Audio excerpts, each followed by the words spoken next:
Yo, what's good, my peoples? This is Jay Cuttz Salvaeco. I'm out here with Hue Hef. What up, everybody? How y'all doing? All right. Shouts to my bro over here. Shouts to all my peoples out here in Park Hill. Hue Hef from Park Hill, Staten Island, an artist that I've been hearing for years already, since I moved to Park Hill, exactly, And these are the topics practically that I want to speak about, So Hue Hef, what's up, man? How's everything? Everything good, man. Just happy to be here, I got you. That's what it is, man. So speak about your story, man, how it all started, Park Hill, Wu-Tang, and things that the fans have to know, Okay, typical story, man. I was born in Harlem. You know what I mean? My moms and my pops, they moved back to Staten Island. Well, not back, they moved to Staten Island to get away from everything that was going on in Harlem. It was crazy out there, you know what I mean? My father was a hustler. And, he's out there doing his thing and came to Staten Island and moved to Park Hill, Osgood. And, I grew up back and forth from Harlem, but I went to PS 57 in Park Hill, met everybody. And, my mother used to rap, and she said I had like a love for music, and I used to make, remember back in the days, if anybody, I'm telling my age now, back in the days we had cassette tapes. And you put the tissue in the tape and you could press record, and the radios, the boom boxes had a little mic on it. And I used to have an instrumental, a beat tape, we used to call it, in one side, and then a regular tape that you could record on. And I used to make music and really rap and make my own tapes at like 7 years old. So she seen that, she's like, yo, you wanted something. She helped me. And she helped me get, write my first song, show me how to write songs and stay on beat and stuff. And from there, I just kept going with it, man. You know what I mean? Like, Park Hill is different, man. Watching the Wu blow up was like proof that, like, yo, you know what? I could really make it. You know what I mean? And when I was young, seeing Meth and all of them, shoot videos out there, had me like, yo, nah, I gotta do this. And Method Man was like a superhero to us growing up, you know what I mean? And I'm like, yo, bro, I'm gonna be making music with them one day. And I really did, and that's proof that you could do whatever you put your mind to. The way you manifest things, but how you manifest it is you really gotta take action. You know what I mean? You don't just put it into the universe and expect it to happen. You gotta put it in the universe and take the steps that it takes to manifest what you want out of life. So on top of that, my Uncle Fresh, fast forward a little bit, my Uncle Fresh grew up with the Clan, and he was around them for years, and he introduced me to RZA, you know what I mean, brought me to the studio. And before that, my boy Sun God, shout out SG, that's Ghostface son. He had me told his pops I could rap. His pops like, let me hear you, shorty. Spit for him one day. So, as growing up, being around, I earned my respect. I earned my stripes as far as somebody who was nice and knew how to rap. And, the Clan definitely liked what I did, and they showed me love, you know what I mean? And fast forward to my Uncle Fresh introducing me to RZA and stuff like that. Later on, we started to work. He told me we was going to work, and he kept his word. So that's how that really, fell into place and stuff like that. I got you, because when it comes to RZA, he's a legendary ingredient when it comes to the Wu-Tang Clan. Again, a group that has the most famous symbol in hip-hop. Yeah, it's the Abbot. So for somebody like that to co-sign you and to put you in the front lines, it means a lot. I remember hearing about that before I actually got the chance to speak to you. Then I spoke to you, I believe, in the Park Hill day for the first time, because I was around there too. And I just felt like, it was almost like somebody took these people from a Hollywood movie or TV show and just they decided to put them in the hood. Yeah. And seeing y'all walk around like that, and then knowing the background, it was just like amazing, from my viewpoint. Because at that time I was like an outsider. I just moved over there and I just started meeting people. And the way that you embraced me before I was even put in a position of power like I am right now was just priceless. So I feel like that's something very important for the people out there to know. Like, he really is a cool person. This ain't just for the TV show. Yeah, salute. Before I even got here, he showed me love, and I remember that. You know what I mean? Yeah, thanks, bro. Being that also off of the videos or off of the songs that you make, they're very, describing about what happens in the hood, in the streets. Yeah. People might see it as an intimidation when they don't know you. Yeah. You might be like, oh, this is scary or something. But when you get to know somebody, you see that, they're just telling the story, but it doesn't mean that they're on some grimy ass stuff. Yeah. You know what I mean? So I feel like that's something important to clarify, because people will even take that towards me and say, yo, I seen your music, I think you look scary or something, or you look like a threat. But then when they get to know me, they see I'm like a big bear. I'm not even trying to, be of no complication to anybody's life. You know what I mean? See how I grew up is like, you gotta be a wolf in sheep's clothing. And what I mean by that is, like, I don't want to be the bad guy. I don't want to be the guy that hurts people and stuff like that. But I have, and I will if I have to, but I don't want to. So what I tell people is, don't man, keep me in my good, positive vibes. I don't like negativity.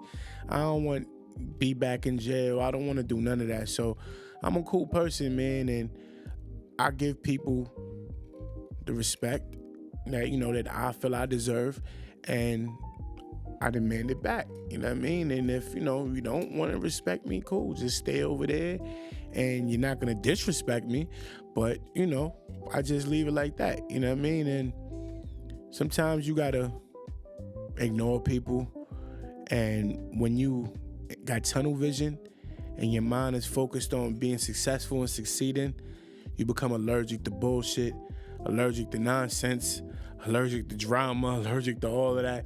And I've learned how to channel all of that shit out, you know what I mean? So I'm definitely a good person by nature, but I'm human just like everybody else. So I could be that guy on that timing, but 9 out of 10 times I don't want to be that guy. I'd rather be the lovable friend, brother, whatever you want to call me, you know what I mean? Like, I'd rather be that guy. So I appreciate you for that. And you gotta show love, man. Like I said earlier, what you put into the universe is what you get back. So if you show negativity, you're gonna get back negativity. If you show love, you're gonna get back love. You know what I mean? Exactly. Yeah. And that's good, man, because you're a positive example for the youth out here. Some people that grow up in particular parts of town that might be more of a danger, right, to somebody, will have an excuse that because they came from somewhere, they don't have an education, they don't know how to treat people, they don't know how to be a decent person. But me and you are an example of somebody that can come from a place where stuff goes down, but still have it in us to be a decent person. And that's the important thing I would say out here. You know what I mean? It's not about how we look or where we came from, but who we are. Another meaning of life, baby. Exactly. And the show is practically based on the meaning of life. So I also wanted to ask you, what is the meaning of life for you? So I feel the meaning of life is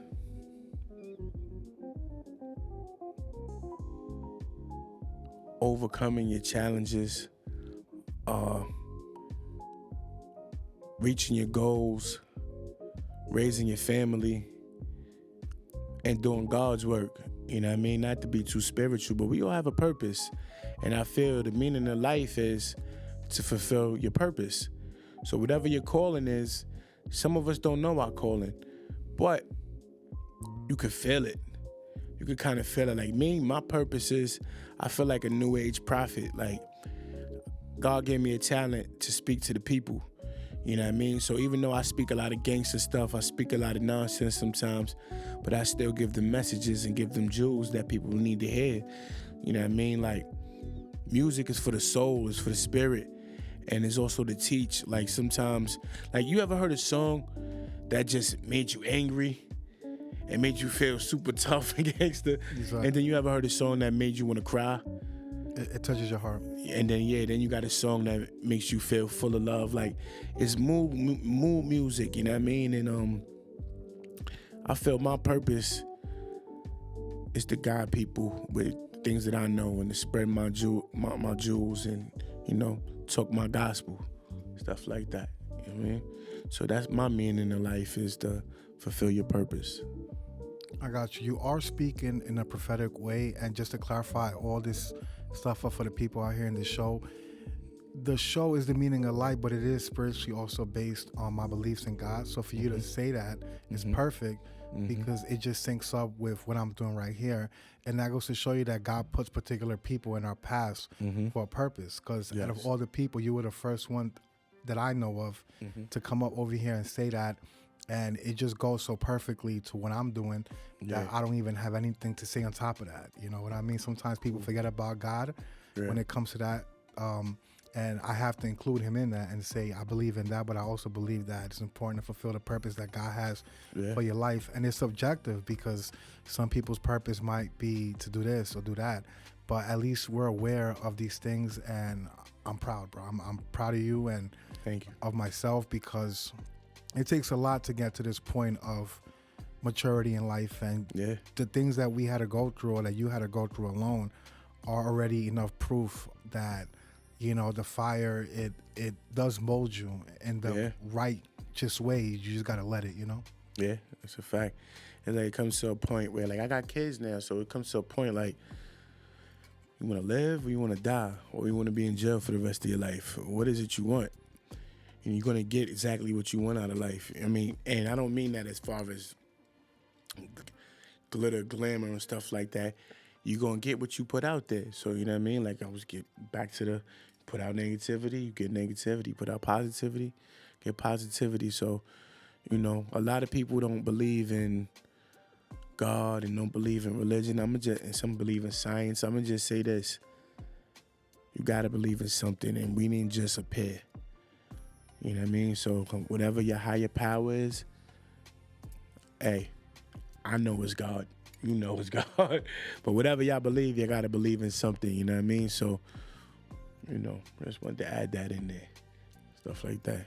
That's dope. That's dope. I remember I seen also a video online. I believe it was RZA from the Wu-Tang. He was speaking about you, about how he signed you. Yeah. And he said something that I agree with a lot. He was like saying that you are like a B.I.G., not necessarily like him because you have your own type of personality. Yeah. But as far as the voice, it's very thick, it's deep, it's very strong, it pops out, it's unique, like Thank him. And I think that's also what made him so big and what made you successful in that area, because we have a very unique voice that will stand out in a song filled with a lot of rappers. And I remember on the Meth Lab, you made that song, I'm So Staten Island. Yeah. Before So Brooklyn, we did it first. No shade to Brooklyn, but yeah, go ahead, my bad. I didn't even peep that. You're right about that. Wait a minute. So before he did I'm So Brooklyn, you already had So Staten Island. Yeah, we did that first, like 2 years before that. Wow, I had no idea. Now I'm putting two and two in place. You just brought something up to the light that will catch attention. You know what I mean? Because it looks like y'all should have been first with the viral So Staten Island, you know? Yeah. And that was a great song too. When I first heard that was actually one of my favorite songs on the album. And, you know, it's not just because I'm saying it just because you're here. I like that tone of voice that you don't really hear that in all these tracks out here. The way you was able to sync it up, the timing of the chorus, the structure. Yeah. Thank you. It's as professional as it can get. Thank you. You know, the reason why I think people compare me to Biggie, I mean, I got the big boy syndrome, you know, your baby mama's favorite fat guy. We curse on here? Yeah, it's all good, bro. So, you know, excuse my language. I'm going to just say it this way. Your baby mama's favorite big back. But nah, you know, they always compare big guys to each other, even though we may not look alike. Some of us may not sound alike, but it's just the confidence, being comfortable in your own skin, being comfortable with yourself. You know what I mean? So I feel like that's why, you know, some people may compare me to Big or compare me to Big Pun. And I think that's just the confidence, you know what I mean? But, you know, those are legends, man, and I can never put myself in that category. Rest in peace to Big and rest in peace to Big Pun. Those were elite lyricists that influenced generations, and they influenced me as well, you know what I mean? But, you know, it's an honor to say I resemble anything that they do. But, you know, like I said, man, they all the way up here with it, you know what I mean? I'm Hue Hef, man. I ain't there yet, but I'll get there, you know what I mean? I got you. At the same time, they had to pay the price for it, because at that time you had the East Coast, the West Coast thing. Like, imagine having to be alive and being your prime in a time like that. Yeah. It would make somebody feel like a little nervous. That's why I think it's better to take our times when it comes to, you know, that path of being successful in this rap industry, because you know, there's just a lot of factors that might be somewhat of a risk, you know, but I'm prepared to deal with it, because I guess, right, people ask for something like this, then they get it, they see how it is, so it's like you just got to be prepared to get what you want, you know. So I wanted to be known. Now I'm in a position to be known, and now I have to take this in a serious way, you know what I mean? Yeah, don't gotta take, man, anything in life you gotta take serious. If this is what you're trying to do, take it serious and go hard, man. You know, don't put no roadblocks in front of yourself. And as human beings, sometimes we intend to put roadblocks in a way, not intentionally. It's like we may feel like, oh, yo, you know what? I can't do this today. I gotta do it. Man, do what you do. You know, jump over your obstacles, man, and get to it. You know what I mean? I like to motivate people. I love to see people doing good. I love to see people live their dreams, because it's motivation to me that, yo, you know what? I could definitely get there too. You know what I mean? Like, we all got the same 24 hours in a day, man. You know, just I wanted to say something. I've been going through a lot of hatred and stuff like that over dumb stuff, and I just want to tell people, like, yo, look, man, I'm a regular person. I work hard. You want my life? Pay my bills. We all got bills. Everybody got bills on a different scale. But I say that to say this. We all got the same 24 hours in a day. That means get up off your ass and work for you. Don't pay attention to what the next man's doing. I mean, it's okay to see and admire somebody, but put your work in. Make yourself that person, and that's what I'm doing. I'm trying my hardest to be the next Jay, the next Big, the next, you know what I mean? I'm trying my hardest, so, you know, I speak to motivate people, man. Right. I got you. It's what it is, man. And especially, like, you know, being that you've been in Park Hill since a child, right? Since back and forth, So how was it like growing up in Park Hill in the 90s, early 2000s? I heard when stuff was very wild. Right now it calmed down a lot. And even now that it calmed down, stuff can still go down. Yeah. But I believe that I heard it doesn't compare to before. Park Hill was like Gladiator School, man. And what I mean by that is like, yo, dudes is tough out there, man. It's like if you come out there, I was a young boy when I first stepped off the porch and came outside. I was a sweet kid, gullible, loved everybody. And that'll turn you to a monster when you start to see that everybody's not lovable and everybody doesn't like you. Some people are jealous of you.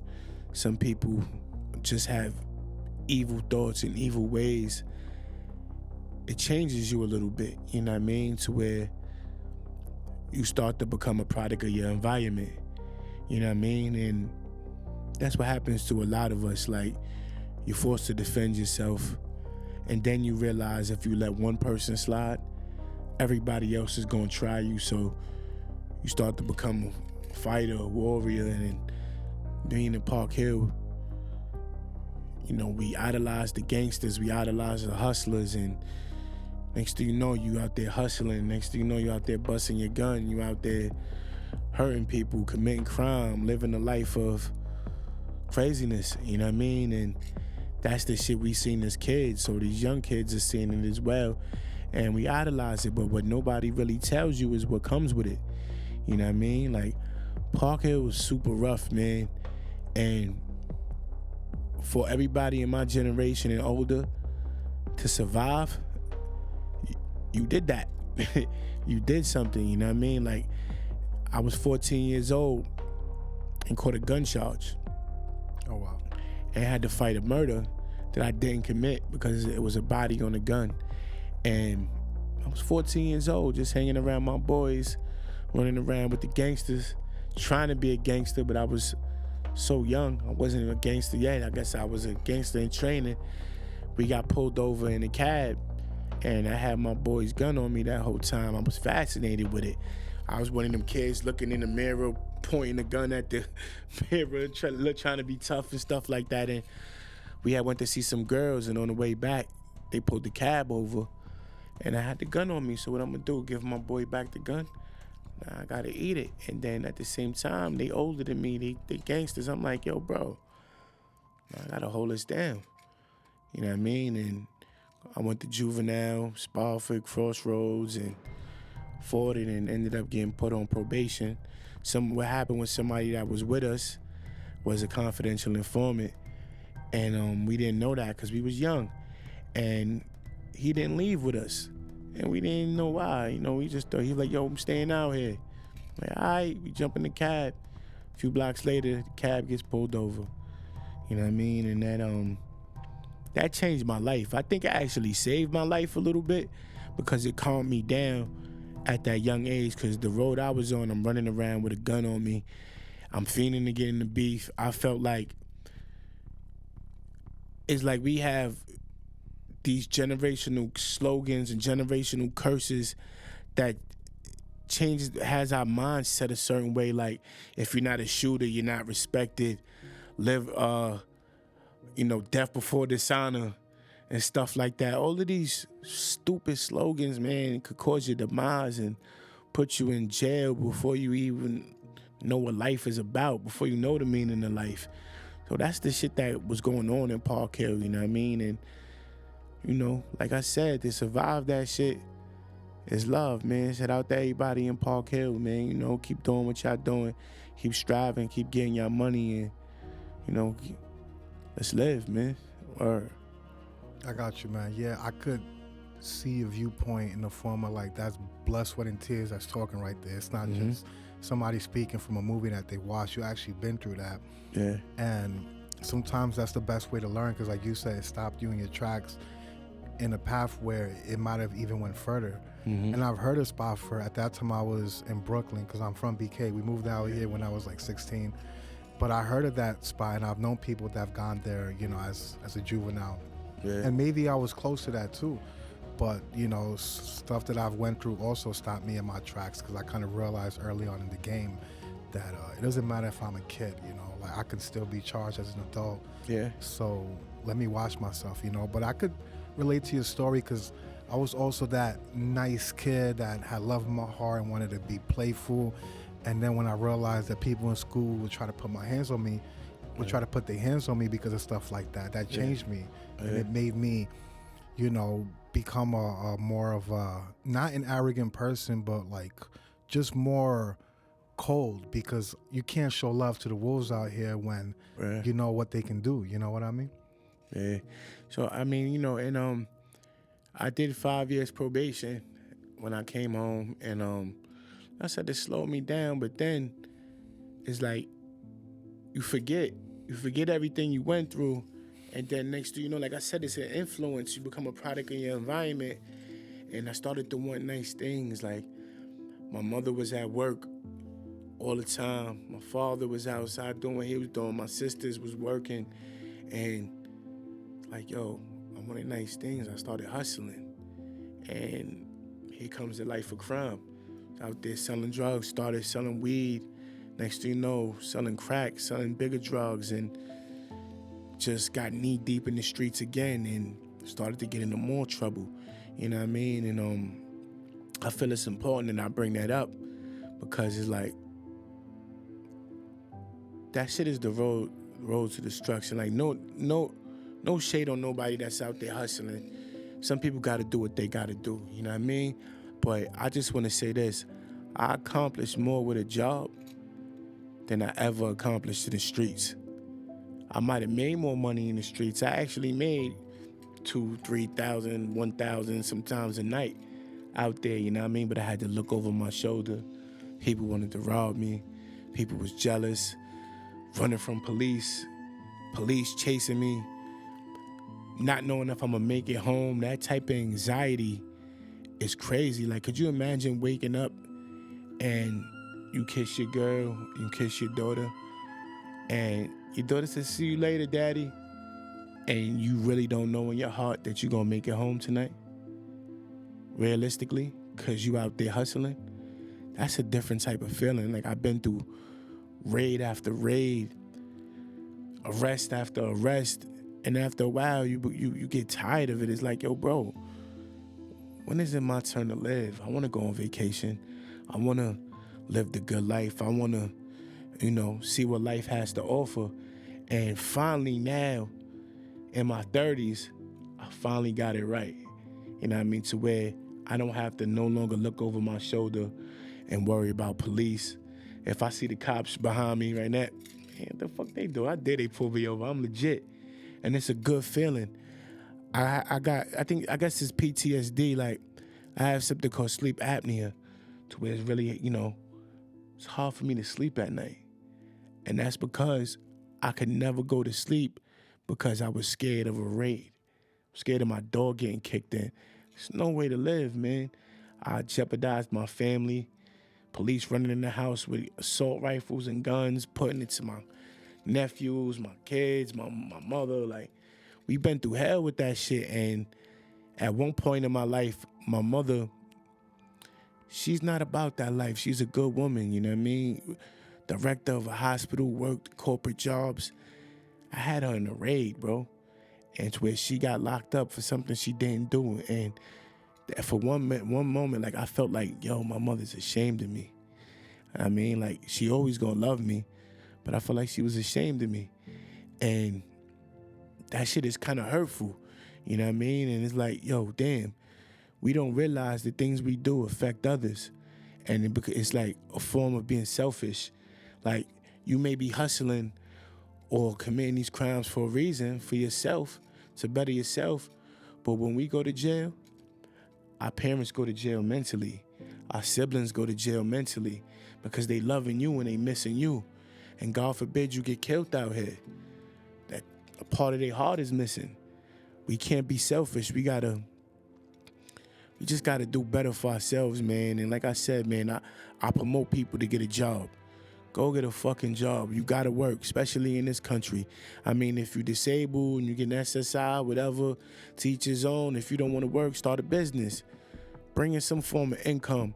But let it be legit, man, because the way it's going on down right now, not to be political, that Trump dude is a weirdo. He's not playing. He's talking about putting the death penalty on drug dealers. All kind of stuff. It's only going to get worse out here, man. Save yourself now, save your family, man. I got you. I like how you brought this subject up. This is something I've been talking about to my own family and to my own peoples for a long time. And it takes a level of maturity and of experience to say this, how what we do affects other people. And I spoke about this to my family not too long ago, like a few days ago, explaining to them that I take care of myself because I know that it's going to affect you because you love me, for example. So you should take care of yourself, knowing that as much as you might not like me or love me or whatever, it's still going to have an impact because you knew me since I was young, since I was practically born. And that's the logic that I try to instill around the people that are in my environment. Like, you could be a friend or I could be with a chick, but they got to take care of themselves, because if they do something crazy and if I find out and if they're suffering because of it, my love for them is going to make me suffer. And then the same thing will happen to them. Yeah. So that's why when I was in LA and people was trying to gangbang on me, and I'm telling you, I had real sets, dudes trying to hit me off of cars for no reason. Dudes is paranoid out there. But you see why? Because they live that kind of life. The same thing that you were saying, how you had no peace of mind. Yeah. I done been through stuff like that, not to the extent that you had to go through, but, in the form where I, realized, like, it's better to get a job than be over here paranoid with the possibility of me not being able to go out the next day because I'm locked up now, Yeah. And with that being said, I have gone to Rikers Island. Before I speak about that, I would like to speak about the fact that, have you gone there, and how was your experience if you did? I mean, I've been to Rikers Island one too many times, to OBCC, to the 5 building. And I ended up going to the 5 building because I have high blood pressure. So that's a building where there's a lot of crackheads and people on drugs and people who need medicine and stuff like that. But even being in there like that, it was crazy. Rikers Island is like, I'm gonna just say this. It's hell. Nobody wants to go there, man. Nobody wants to go to jail, period. No matter what level. Like, I know people who's been in top-notch maximum facilities upstate and stuff, and it gets worse. So if Rikers Island is only the beginning of prison, imagine how prison really is. I got friends that's doing life my boy Ronell Wilson, rated R, he get 7 life sentences plus 60 years. And they call me, my friends in prison, they call me all the time, and they remind me how much I don't want to be there. So you don't want to see what Rikers Island is like. You don't want to see what jail is like, period. And let me ask you a question. I'm going to ask you a question now. What's up? What you think is the 2 things that people take for granted the most? Their health and freedom. Exactly. I say your life and freedom. Because you don't know what freedom is until you don't have it.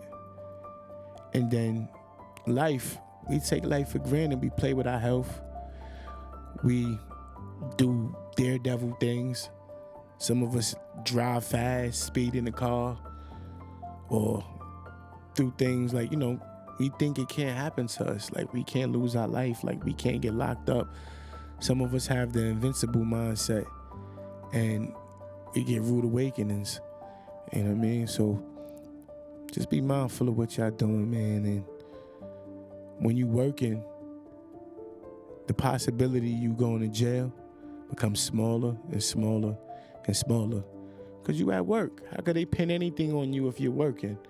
Or how could you get in trouble if you're working? And when you get off of work, you don't want to go stand on the block with a bunch of guys and jeopardize yourself. You want to go home, take a shower, eat something, and lay the fuck down. Right. You know what I mean? So that's why I say, yo, get a job, y'all. I feel y'all. This is the truth from Hue Hef. You heard it here first, and the beauty of what me and him are talking about is that we're an example to the youth that thinks that this stuff is cool when it's not. You got people telling you from the blood, sweat, and tears that they had to go through that it's not. And when you spoke about your experience in Rikers Island, OBCC, that's where I was at. The alarm went on like 6-8 times a day. I was there for like a week, not too long. I just had some warrants that I didn't take care of. So when you got warrants, you don't have to have a serious charge to go to Rikers Island. You can though, but when you have warrants, they keep you there so you could go see the judge in Brooklyn, and then keep you, and then you go back to Rikers Island, and then you go see the judge in Manhattan. Then you go back to Rikers Island, you go see the judge in Queens, then Staten Island, and then I was freed.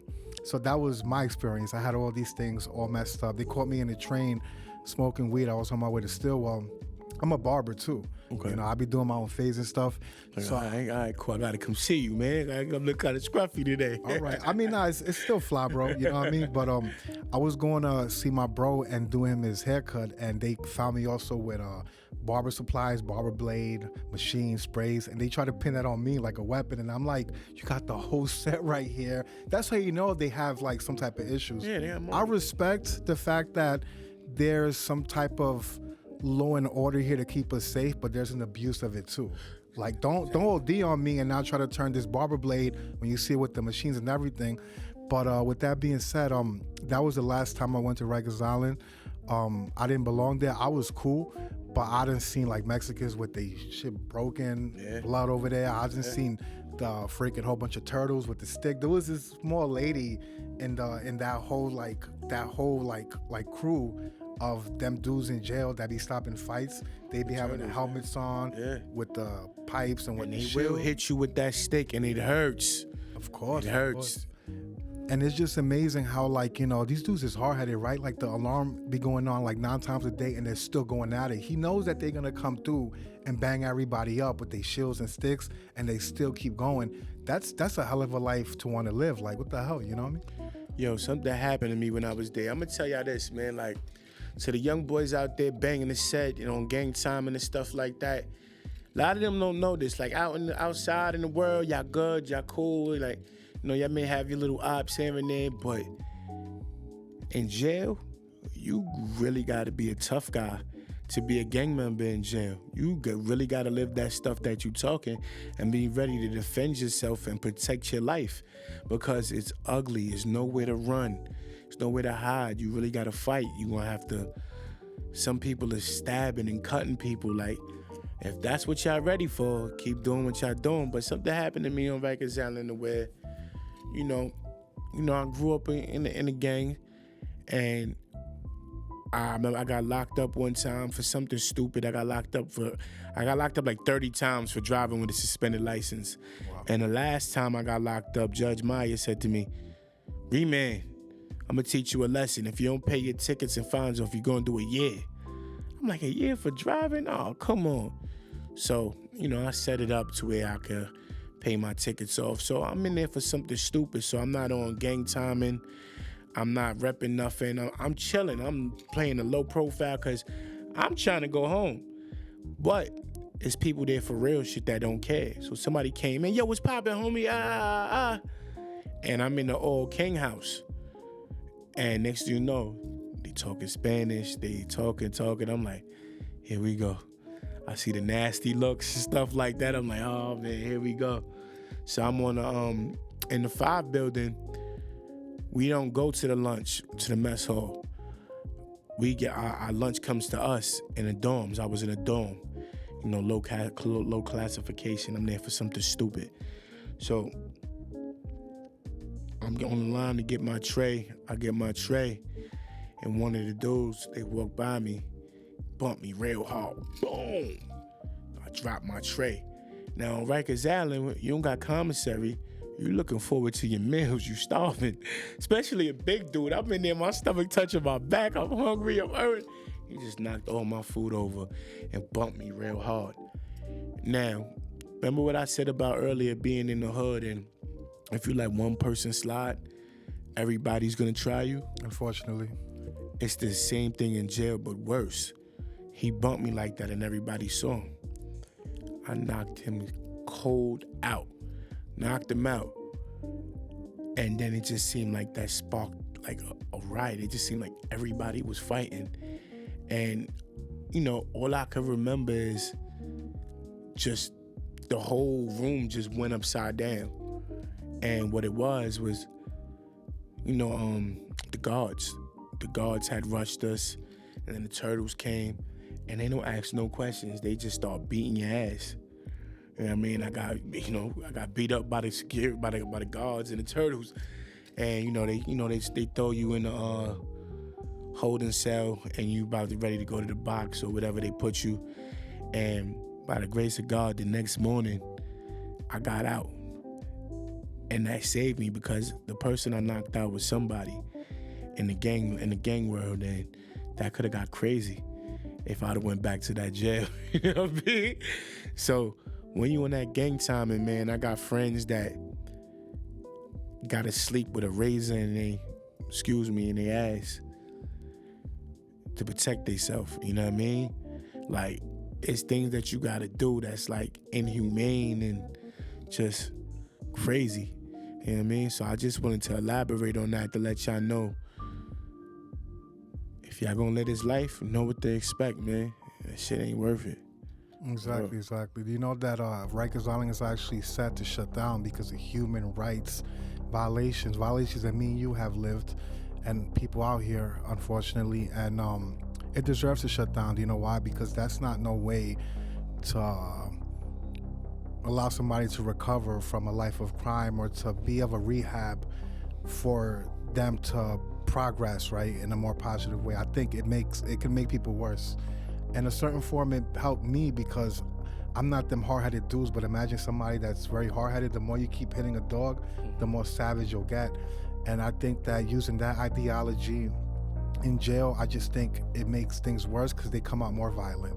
That's what I feel. You know what I mean? In places like Norway, I heard, jails are like an apartment.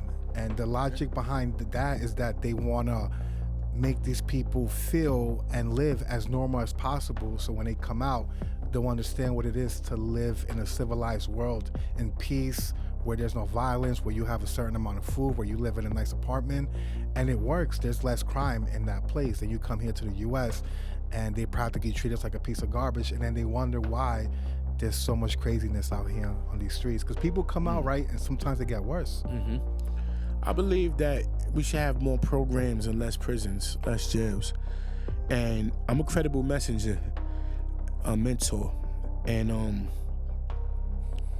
I speak to a lot of adults, speak to a lot of children, and I teach from experience. And the good thing about a credible messenger is when you young and you talk to somebody who you respect and they got street credibility and you know that they was really outside, they was really about that life, they was on gang time and they was hustling, they was doing this, and you heard about them growing up, and they telling you this, what I'm telling you, they telling you the positive stuff, you gonna respect it a lot more than you hear it from a guy with a suit and tie who never been outside and had the silver spoon. You're like, man, what you know about the streets? Get out of my face. You know what I mean? So I feel like we need more of that. We need more programs. A lot of people need counseling. There's a lot of trauma out here. Like, there's kids that's violent because of a lack of love, a lack of guidance, a lack of people that care for them. Some kids have a hard life, bro. Some people wake up and wonder how they gonna eat today. Like, do y'all really know how that feels? Like, this is, I call it, you know, because it's bigger than race, but I call it Black America. Because it's like the black sheep of America, the part of America that they don't talk about.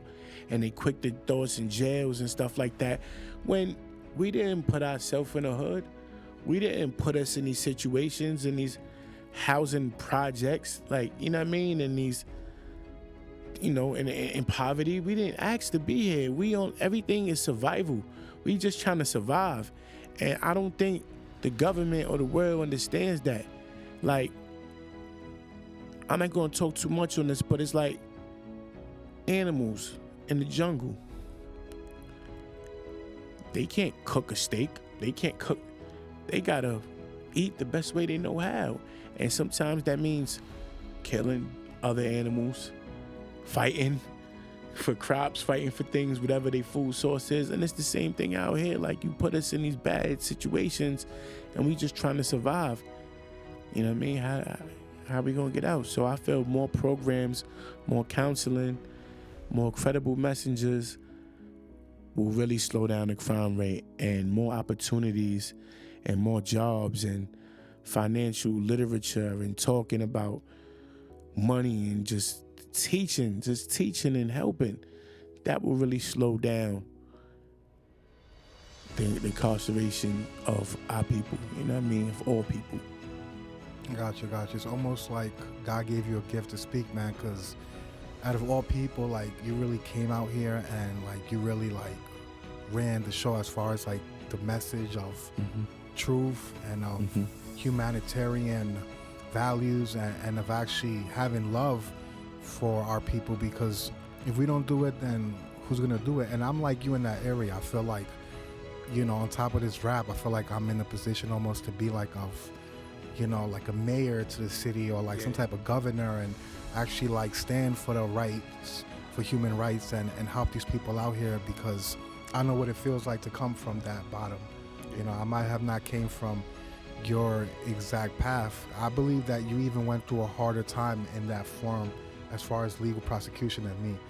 Because, you know, I think what it is in me is that I was more cautious past a certain point. It takes people sometimes more time to understand certain things. But with that being said, you have more knowledge in that aspect.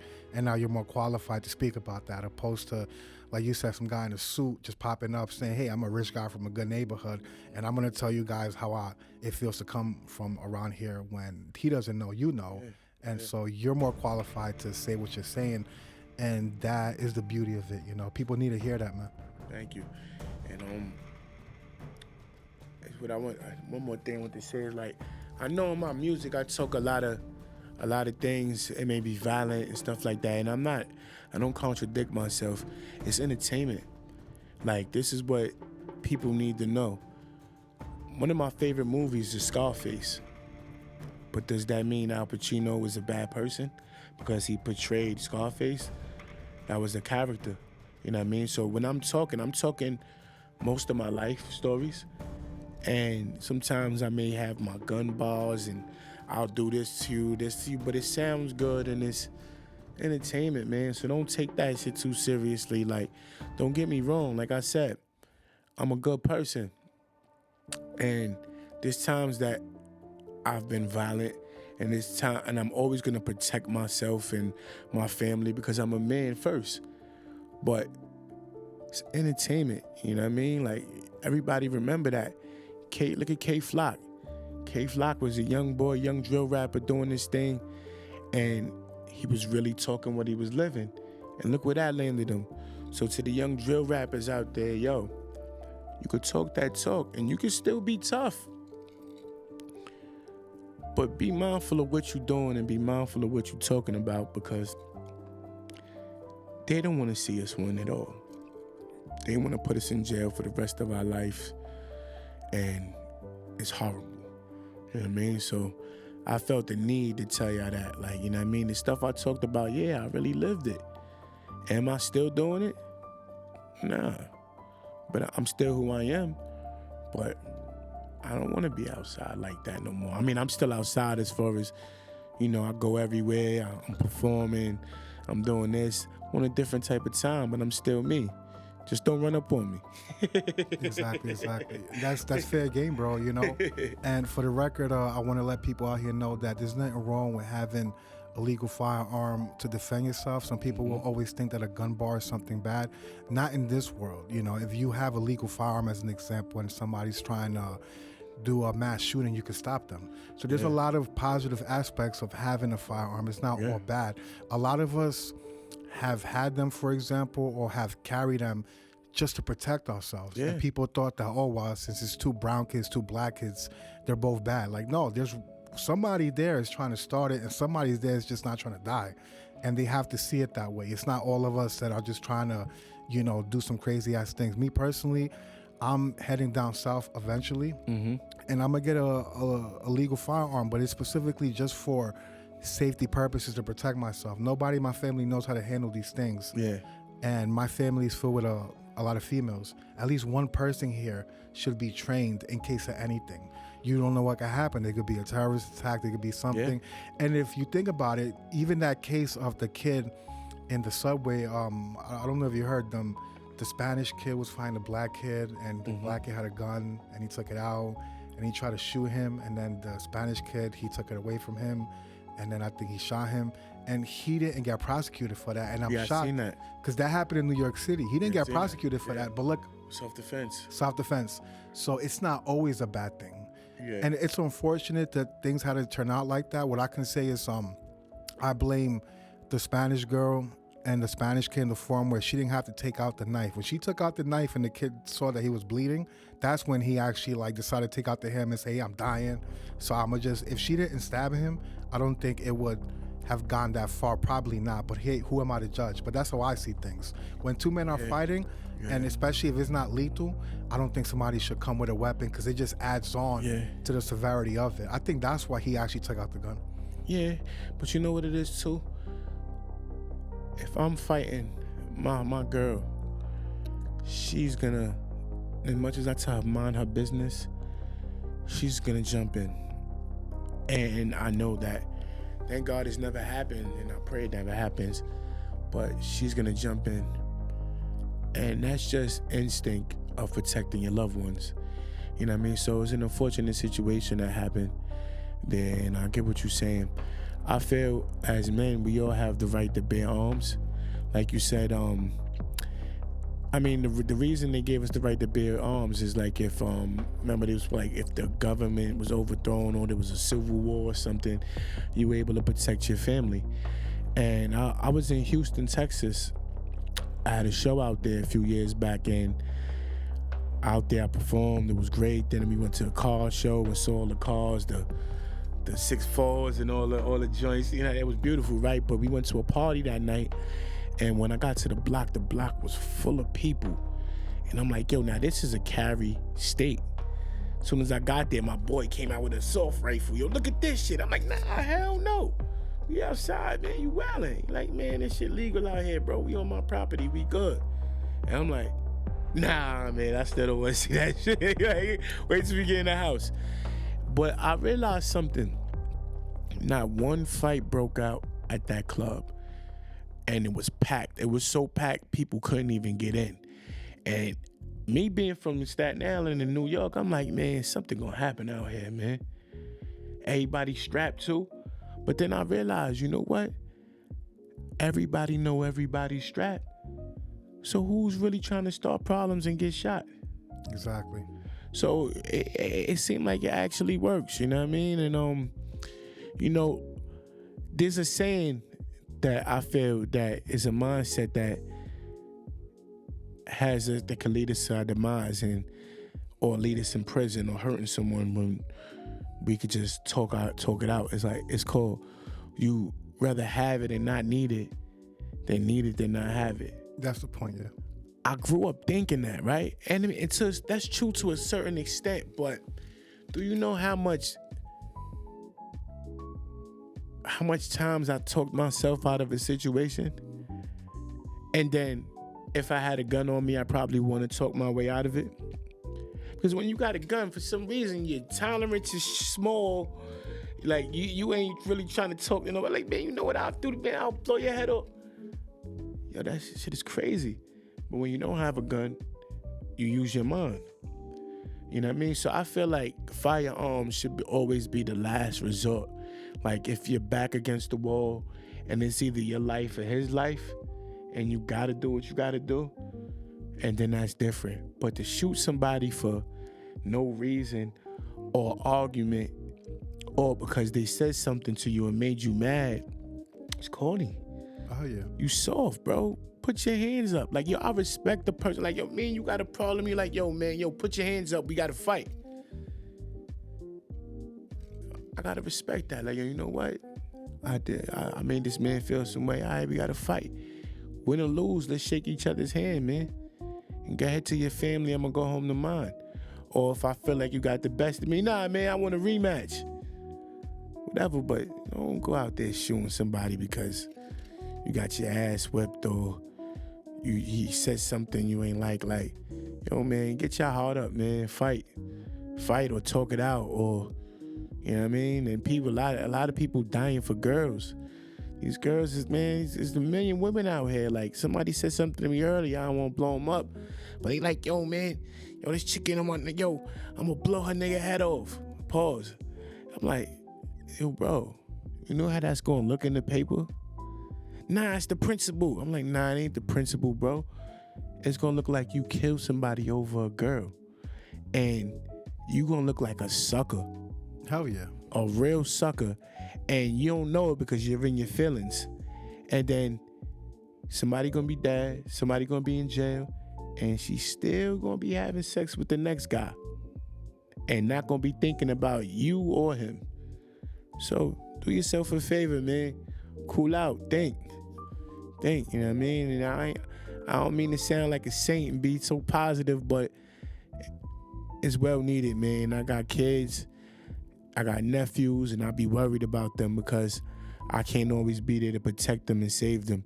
And if you take yourself out your mindset for a minute to where everybody's super tough and gangster, think about the women in your family who don't deserve the violence. Think about the grandparents, your kids, or your beautiful baby boy, your beautiful daughter. Think about the people who don't deserve the violence. And take a step back and be like, yo, you know what? Son is right. You know what I mean? I don't want to keep talking. I know we be getting short on time, but I want to say one more thing that's really important. Something that happened to my stepdaughter and happened to my other daughter. It don't matter the race, whatever, but my daughter was walking the other day and a guy was following her, kept trying to talk to her. My daughter is 12 years old and she's developing like a woman, and you know, the curse of us men that like women with the nice bodies, our daughters get them, and it's horrible, I hate it. But the man was following my daughter, talking to her, to where my baby mother and her boyfriend had to go yell at the dude and talk to him. And then yesterday, my stepdaughter was at the bus stop and a man in a van decides to pull up and expose himself to her. I want to say this to a sick person out there: leave these little girls alone. There's nothing sexy about a little girl, bro. Nothing. Like, I understand some of y'all are sick in the head and all that, or y'all grew up differently, whatever it is. Leave these girls alone, because that's when the positivity goes out the window as a man. And if you see this and you the one who did it, stay away. And you see my face, run. Because I'm a man that's going to protect mine, man. And I feel every father feels the same way that I feel. As much as I talk positive and I don't want to go to jail and all that, I'll do life for my kids, man. Just like any other father would. So please, man, only way I feel jail is necessary is for rapists, pedophiles, and people who hurt children or hurt innocent people. You know what I'm saying? Then you deserve jail. But as far as all the other shit like that, I ain't into the cop calling. I'm not a rat. I'm not none of that. But I just wanted to put that out there because this is something that was really on my mind and made me real angry. There's really sick people in this world, man, and I'm going to pray for them, and y'all pray for them too, man. You know what I mean? And I pray I don't ever bump into them. Word. So I know we running less on time, so I'm going to end it with that. I got you. Wow. That's my bro Hue Hef, you know, speaking the truth about life, about situations. I do want to add on to the conversation about how you're right in the form of some people are better off without a firearm. They can't control themselves. They're too high-headed. A person like me, I think like you, last resort. And even then, if I don't ever have to use it, I'll just go to the range and practice. That's all I want it for. But that's what it is. I think that God puts people in a position for whatever like type of reason that he has. And, you know, we have to be accepting of it. Also, as a believer in God, as people who walk with God, we have to understand that the devil's out here. Yes. And unfortunately, he's preying on our families, on people that we love, on us. And we just have to be strong enough to fight in this spiritual warfare that can turn into a physical problem, of course, you know. So I sincerely hope the best for you and your family, man. May God bless you, have y'all in divine protection in these times of uncertainty in a world where it seems like evil's prospering, but not for long, because, you know, it's going to go down, you know what I mean? So it is what it is, man. But if there's anything else you want to say to wrap up the show, bro, so love. Yo, good guys finish last, but we always finish. And like you said, we no longer going to finish last because I feel it's a, how you say, paradigm shift to where good people are winning, man. And just stay positive, stay good, stay having a good heart, and do things with love in your heart, man, and stuff like that. You know what I mean? And stay motivated, keep grinding. Your time gonna come. And check out Hue Hef, man, the real Hue Hef, Instagram. TheRealHuehef. You know, Hugh Nelson on Facebook. Shout out my boy Prayer. I'm on that new mixtape, you know what I mean? The Ghetto Gospel with DJ Willie Bangs is going crazy. I got a new record coming out with Old Dirty Bastard's youngest son, Weather Park. And it's a party type drill record. It's crazy, you know what I mean? Like I said, I got some gangster stuff. I got some party stuff. I got some stuff that make you think, and some stuff for the women. I do a little bit of everything. I took my hustle from the street and put it into the music game, man. I appreciate y'all for having me. The meaning of life, baby. If you don't know nothing, take everything we said tonight and just listen to it and follow it.